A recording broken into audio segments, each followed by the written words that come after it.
sometime back there was a news which mentioned that the online games are banned. Yes, absolutely correct. Online games are banned in India, but remember there are two types of online game. One is the online money gaming and the other is the online skill gaming. So it's the online money gaming that has been banned. Now to enforce this and also to regulate the online games which are still going to go on, that is online skill games, the government or specifically the IT ministry has released the online gaming rules draft. Now why they have released it? Because there is a process of coming up with any rules or the rules in a particular act wherein the government at certain times seeks the feedback from the people as well. So here the government has released the draft to seek feedback from us. So if any one of you is interested in this, in online gaming, and you want to see how it might affect, you can also provide the feedback to the government of India. So that is why this draft is now in news. Now we will see in this lecture as to what this draft is all about, what repercussions or implication will it have, what are the good things about it, what can be the issues and the way forward as well. So it's a news because there was a regulatory vacuum when it comes to online gaming. That means online gamings were happening prevalently in India. It was going on prevalently. However, there was no proper regulation as such to ensure to ensure that there is no such vacuum. The government of India has come up with the Promotion and Regulation of Online Gaming Act 2025.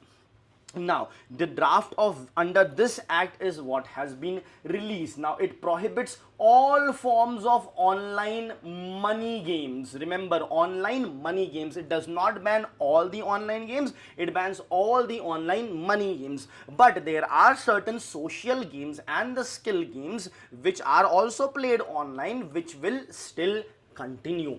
So this is what the ban is all about. Now before we dive deep into it, an important notification about the new batches that are going to start with a maximum strength of only 40 students.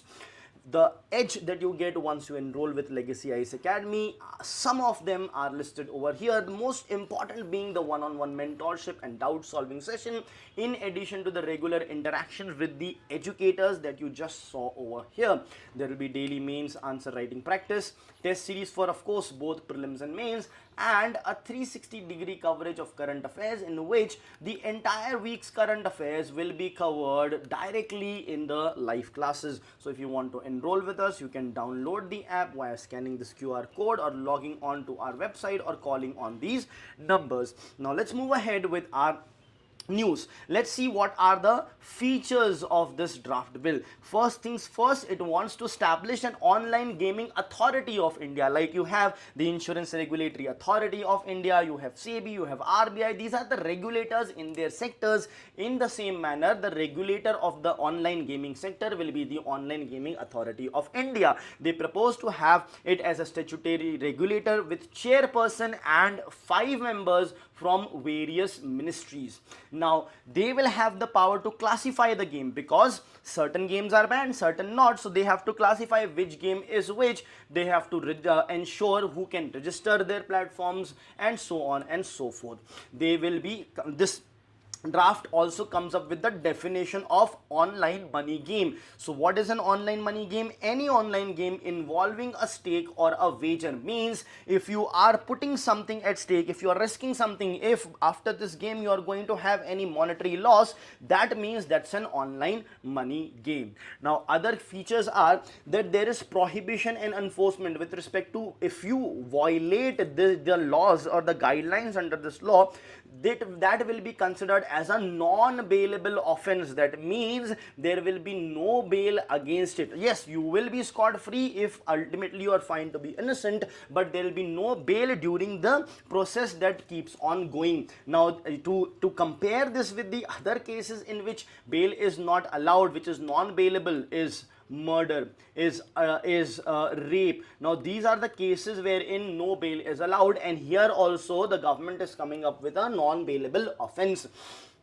I hope that's clear. Now, the grievance redressal system also needs to be there. Grievance redressal means if you are filing some complaint, a decision has been made and you are not okay with the decision, you need to be complaining about that decision as well. So there needs to be a redressal mechanism. The government here proposes 3-tier system, wherein first is the internal mechanism of the game provider itself. You have to reach out to them. The second is the grievance appellate committee, and the third will be, this should be third, the third will be the online gaming authority of India, which will act as the apex at the very top, which we talked about initially, which will be said will be the apex body. Now, what is the significance of this law? The significance is, first things first, the user protection. It will reduce the risk of gambling addiction because money games have been banned, and financial exploitation of the people will not happen because of banning and because of strict regulation of the other games that are ongoing. It provides security and data safeguards as well. It curbs the foreign and unregulated apps will be curbed and the data will be stored within the country. Clarity for industry is provided. The gaming has been divided into two different types, so there is some amount of clarity. However, that's also an issue, we'll see that later. And defined revenue models will encourage compliant platforms. So since everything is crystal clear, people will be easily complying to the given things. More ease of compliance will be there. Also, there will be societal impact. It prioritizes esports education and skill based games, that is going to improve your skills, and it bans the online money gaming, which was a social evil.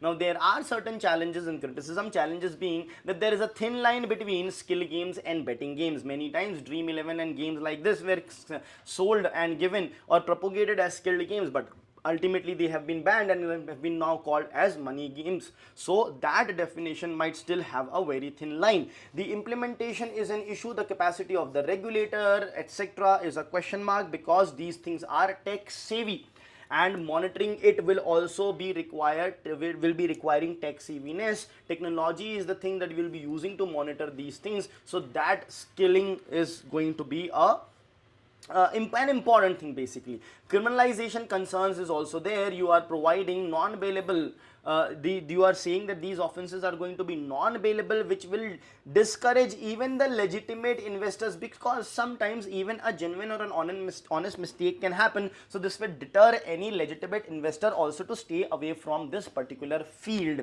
At the same time, jurisdictional conflict. Why? Because this particular law is a national law that has been brought out by the government of India, but when you talk about the online gaming, it is also regulated by the state, so there can be a conflict between the state and the national government as well. So what is the way forward? The way forward is to ensure clear guidelines, clear distinguishing between the money games and the skill based games, have a robust tech and compliance structure because tech savviness is required over here. Promote responsible gaming. Check for age gating, means if you are of an age lower than a particular age, let's say below 18, below 21, you should not be allowed. Addiction check should also be there to see if a person is getting addicted, then they can also be regulated. Any nudge or notification can be sent to them to nudge them, not force them at least, but nudge them in order to ensure that addiction does not develop.